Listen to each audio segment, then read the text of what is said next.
hrvatski teolog Ivan Fuček. Es el aniversario de las apariciones de la Virgen. Este evento ha animado y sigue animando a los fieles hasta el día de hoy a confesarse aquí. ¿Por qué aquí?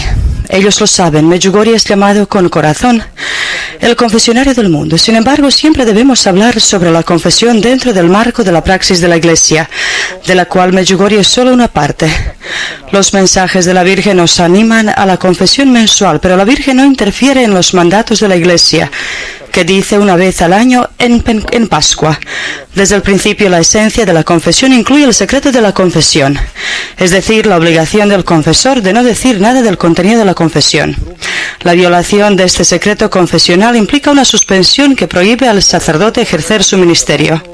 En la antigüedad, un sacerdote que pecaría contra el secreto confesional tenía que pasar el resto de su vida en un estricto convento haciendo penitencia. De acuerdo con las normas vigentes de la ley eclesiástica, dicho sacerdote deja de ser miembro de la Iglesia al violar el secreto de la confesión. La confesión es un sobre cerrado, dice el teólogo croata Ivan Fuček. Es importante mencionar esto también porque últimamente algunas instituciones estatales han estado tratando de obligar a la Iglesia a derogar esta regulación. Se sabe de la historia de la Iglesia primitiva que ha habido grandes y largos debates sobre la pregunta: ¿qué pasa si una persona bautizada comete un pecado grave después del bautismo? Pecado grave excluía de la comunión de la Iglesia. Se opusieron dos opiniones. Una afirmaba que no había retorno a la Iglesia después de un pecado grave, y la otra que tal retorno era posible y deseable. Esta segunda opinión prevaleció y bajo esta luz el sacramento de la confesión llega especialmente a su significado. Otra pregunta importante relacionada con la confesión es la cuestión del pecado. ¿Qué es el pecado? En el Antiguo y el Nuevo Testamento la palabra hebrea ata y la palabra griega amartia significan equivocarse del camino, la meta, el destino. En la teología de las iglesias orientales en particular, pero también en la católica, significa perder la comunión con Dios, vivir con una imagen borrosa de Dios, disminuir el Espíritu de Dios en uno mismo, en una palabra, perder la inmortalidad que nos ha sido dada por la creación, estar separado de la vida eterna y encaminarse por el camino de la perdición. Volvamos al nombre, el nombre del sacramento. El Catecismo de la Iglesia Católica del 1992 enumera 5 nombres: el sacramento de la conversión, el sacramento de la penitencia, el sacramento de la confesión, el sacramento del perdón, el sacramento de la reconciliación. El Segundo Concilio Vaticano, en su reforma litúrgica, enfatiza el nombre sacramento de la reconciliación. Las iglesias orientales optan hasta el día de hoy por el nombre del misterio de la penitencia. Cada uno de los nombres enfatiza el contenido importante del sacramento y sus frutos. El sacramento es un acto de conversión y un rito. Se realiza la conversión que Jesús nos pide y la vuelta al Padre de quien el pecado nos ha separado. El sacramento de la penitencia porque representa el paso personal y eclesiástico de la conversión, del arrepentimiento y de la expiación del cristiano que ha cometido el pecado. El sacramento de la confesión porque la confesión y el reconocimiento del pecado ante el sacerdote es un elemento esencial de este sacramento. El reconocimiento y la confesión en el sentido de glorificar la santidad de Dios y su misericordia por el pecado. El sacramento del perdón, porque por la absolución sacramental del sacerdote, Dios le concede al fiel el perdón y la paz. El sacramento de la reconciliación, porque Dios le concede al fiel el amor de Dios que reconcilia. Ve y reconcíliate con tu hermano primero. Ninguno de estos elementos no es sin importancia y forman una unidad.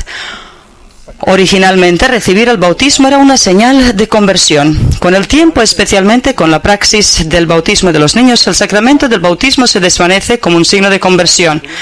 El sacramento sirve cada vez más a la conversión de los bautizados. La conversión es necesaria porque la nueva vida que Cristo nos da en el bautismo llevamos en vasijas de barro.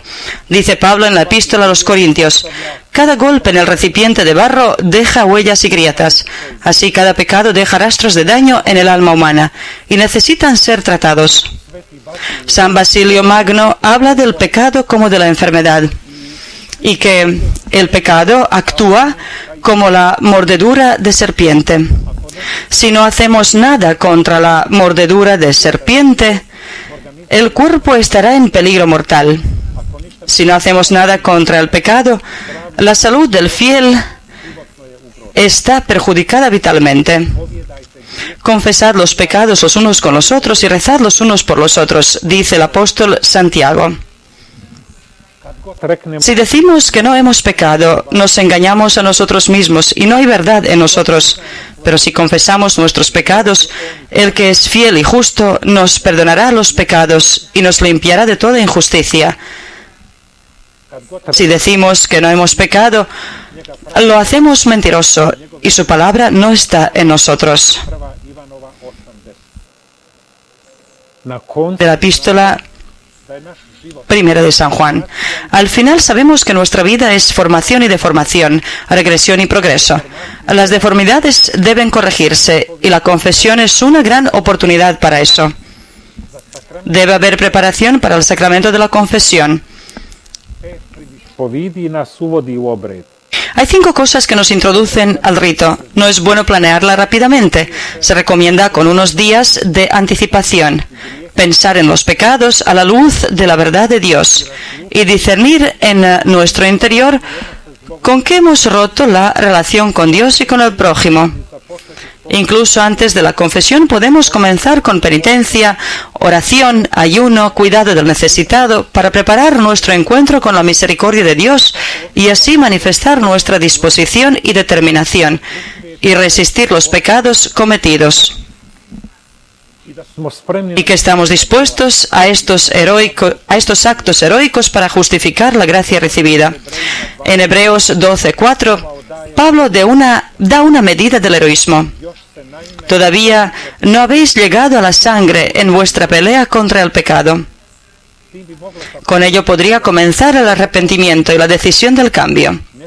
No debemos olvidar que la preparación para la confesión también incluye el arreglo de las relaciones con los prójimos. En la enseñanza sobre la oración, San Cipriano dice: Dios no acepta los sacrificios de los peleados. En nuestras tierras durante mucho tiempo había costumbre para quien se confesaba antes pedía perdón a su familia. El rito de la confesión tiene 3 partes: reconocimiento de los pecados, llamar los pecados por su nombre y decirlos, arrepentimiento y la decisión de guardarnos de los pecados cometidos en el futuro, y perdón de los pecados e imposición de penitencia. Para la primera parte tenemos un consejo de San Basilio, el padre de la penitencia.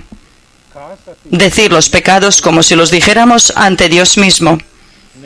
No involucrar a otros en pecados cometidos, es decir, no traer a nadie al confesionario. Al decir los pecados, no mencionar nada que no haya pasado.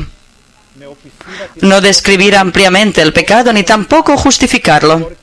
No hablar sobre el hábito, el enfado, soy rápido en la lengua, no tengo pelos en la lengua, culpar innecesariamente al diablo. Es importante distinguir entre propensión y debilidad. Cada uno de nosotros tiene una propensión al pecado. Cuando se trata de debilidad, con mayor frecuencia es una falta adquirida. ¿Qué confesar? Los 10 mandamientos son una buena orientación. Sin embargo, hay pecados que no se mencionan directamente en los mandamientos. Jesús dice en Mateos 15:9, porque del corazón salen pensamientos perversos, homicidios, adulterios, fornicaciones, robos, falsos testimonios, blasfemias. Están surgiendo nuevas áreas de pecado en nuestros tiempos. En el tráfico, el Papa Juan Pablo II dijo que los pecados de este tipo deben ser confesados. Luego, las injusticias y los fraudes que ocurren en los negocios, diversas adicciones, perversiones en el campo sexual, abortos, delitos, sobornos, cuestiones morales en el campo de la ciencia. ¿Y qué es el arrepentimiento? La antigua forma de la oración de arrepentimiento dice: lloro y me aflijo, quiero morir antes que ofenderte a ti, mi Dios, con mi pecado voluntario. El arrepentimiento no puede reducirse a sentimientos y emociones momentáneas. Más bien es un acto profundamente reflexivo, en el que hay determinación y seguridad, con la ayuda de Dios, de no regresar a los pecados. Hay otro término de la enseñanza de los padres de la Iglesia: adoptar. Adoptar el pecado de uno y no atribuirlo a otra persona. ¿Y qué es la penitencia? Castigo por los pecados. Completamente equivocado. San Basilio llama a la penitencia la terapia, un proceso de curación, así como la confesión de pecados, el arrepentimiento y la decisión representan la curación tanto internamente como en las relaciones con Dios y las personas. Así la penitencia es curativa. La penitencia impuesta por un sacerdote es obligatoria. Sin embargo, es solo una parte de la penitencia que los cristianos conocen. Se suele tratar de la oración, el ayuno, las obras de caridad, servicio a los necesitados. En las iglesias orientales todavía existe la práctica de confesar primero los pecados, luego imponer la penitencia durante varios días, y después de la penitencia cumplida viene la absolución y la comunión. En los tiempos remotos, el silencio durante unas horas o incluso días, ir a la iglesia, no había iglesias en todos los lugares como hoy, e incluso recibir la unción de los enfermos se imponía como penitencia. La penitencia y la reconciliación completa con Dios y con la comunidad incluyen incluso una compensación por el daño causado, material, cometido por injusticia y robo, o moral, al corregir el daño causado por la calumnia, por el falso testimonio, públicamente o frente a las personas ante las cuales se había dicho. De todo lo anterior, se ve mejor que la confesión tiene un carácter de conversión. No debe ser solo una preparación para que podamos recibir la comunión. Si volvemos a la antigüedad, había un ayuno de comunión como tratamiento contra las comuniones imprudentemente recibidas. ¿Con qué frecuencia hay que confesarse? Desde la antigüedad se sabe que se recomienda un periodo de tiempo. Ese periodo no está especificado cuánto sería.